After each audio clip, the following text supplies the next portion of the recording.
بسم اللہ الرحمن الرحیم۔ شیعہ کتاب جامع الکافی کے حصہ فروع کافی میں جلد 100 میں لکھا ہوا ہے کہ امام صاحب سے روایت ہے کہ نبی اکرم صلی اللہ علیہ وسلم رمضان کی راتوں میں عشاء کے بعد 20 رکعت تراویح ادا کرتے تھے۔ 20 رکعت نماز پڑھتے تھے۔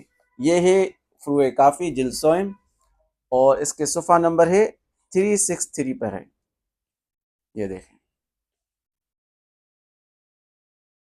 راوی کہتا ہے کہ میں نے امام علیہ السلام سے اس روایت کے متعلق سوال کیا کہ حضور صلی اللہ علیہ وسلم ماہ رمضان وغیرہ میں 13 رکعت نماز پڑھتے تھے، ان میں نماز وتر و نماز صبح بھی شامل تھی، تو حضرت نے جواب میں لکھا کہ اللہ ان کہنے والوں کا منہ بند کرے۔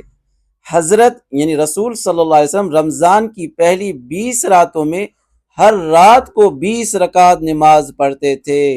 رمضان کی پہلے 20 راتوں میں ہر رات 20 رکعت نماز پڑھتے تھے۔ پھر اس کے بعد جو نا الگ الگ رکعتیں ہیں وہ بھی ثابت ہے اس میں سے، یعنی اس سے نمازیں بڑھ جاتی تھی، کم نہیں ہوتی تھی۔ تو شیعہ کتاب اصول کافی سے یہ بات ثابت ہو گئی کہ نبی اکرم صلی اللہ علیہ وسلم رمضان کی راتوں میں تراویح ادا کرتے تھے۔